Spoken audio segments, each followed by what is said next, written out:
आज हम सीखेंगे परितंत्र के संघटकों के बारे में।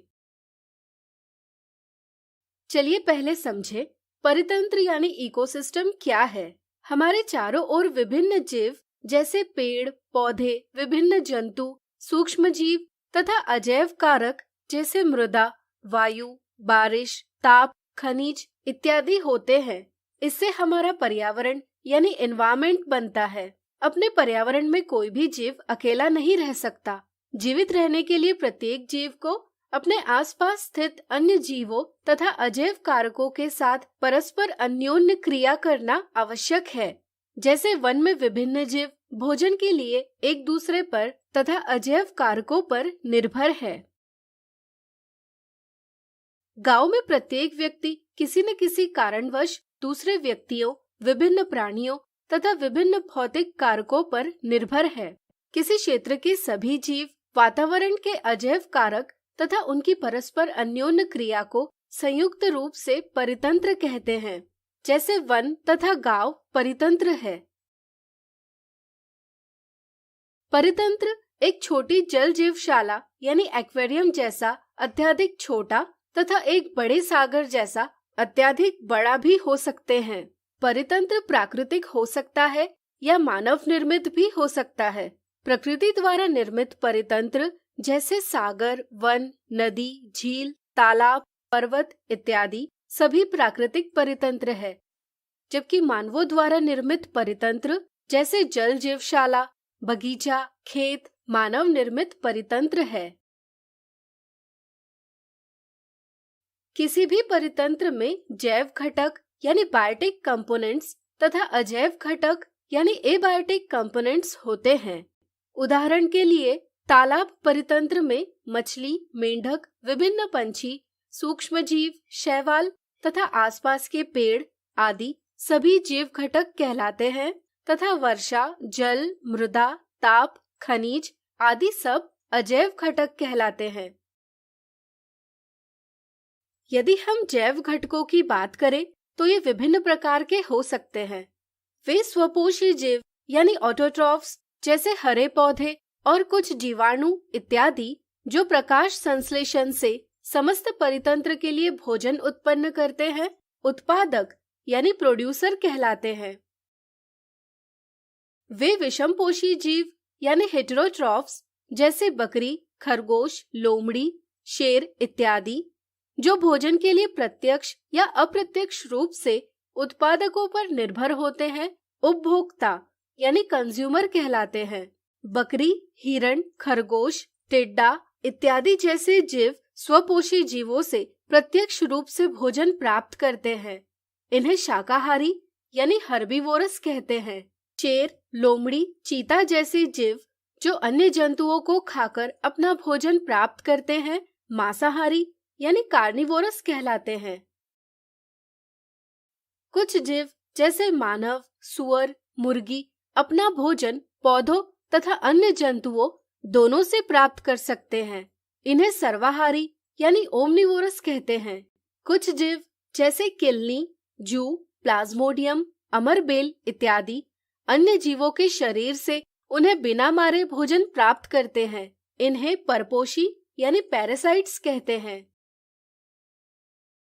कई जीवाणु एवं कवक जैसे सूक्ष्म जीव मृत जैव अवशेषों का अपमार्जन यानी डिकम्पोजिशन करते हैं और जटिल कार्बनिक पदार्थों को सरल अकार्बनिक पदार्थों में परिवर्तित करते हैं।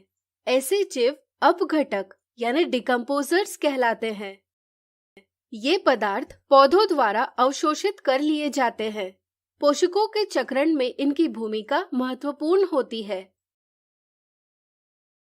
अब चलिए जानते हैं आहार श्रृंखला यानी फूड चेन एवं आहार जाल यानी फूड वेब के बारे में।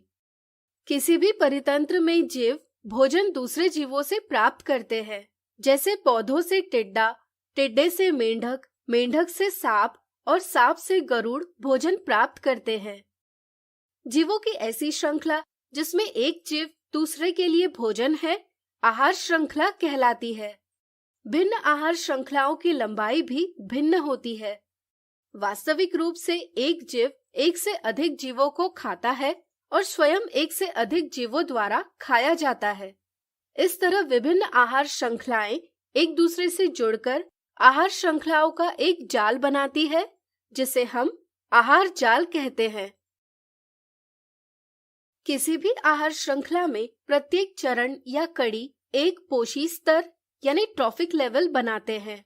इस तरह से स्वपोषी या उत्पादक प्रथम पोषी स्तर का, शाकाहारी या प्राथमिक उपभोक्ता द्वितीय पोषी स्तर का, छोटे मांसाहारी या द्वितीय उपभोक्ता तीसरे पोषी स्तर का और बड़े मांसाहारी या तृतीय उपभोक्ता चौथे पोषी स्तर का निर्माण करते हैं।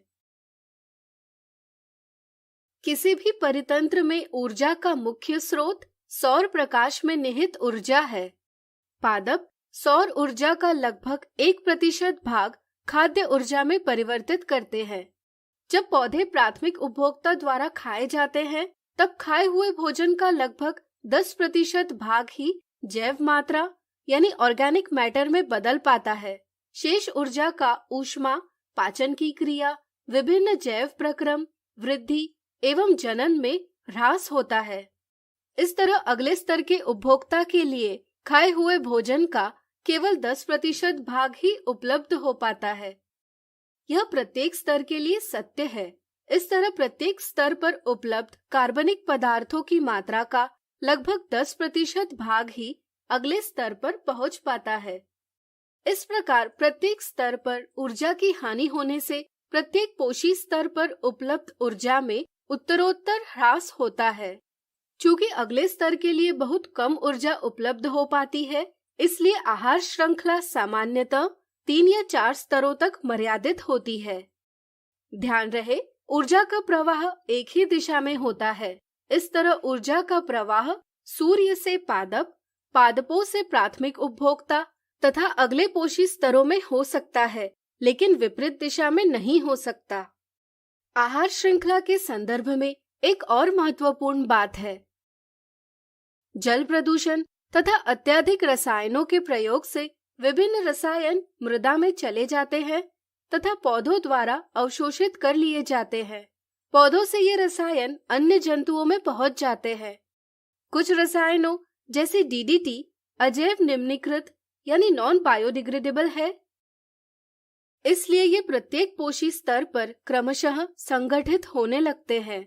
इसे ही हम जैव आवर्धन यानी बायोलॉजिकल मैग्निफिकेशन कहते हैं। इसके कारण किसी पोषी स्तर पर रसायनों का सांद्रण उसके निचले पोषी स्तर से अधिक पाया जाता है। इस तरह से अंतिम पोषी स्तर पर यह सबसे अधिक पाया जाता है। क्योंकि मनुष्य किसी भी आहार श्रृंखला में शीर्ष स्थान पर है, इसलिए मनुष्य में इन रसायनों का सांद्रण सबसे अधिक है। यह हमारे लिए चिंता का विषय है। आप अपने अध्यापक से जैव आवर्धन पर अवश्य चर्चा करें तथा यह अवश्य ज्ञात करें कि जैव आवर्धन की समस्या को कैसे रोका जा सकता है तथा इसका हल क्या है। तो आज हमने सीखा परितंत्र के संघटकों के बारे में।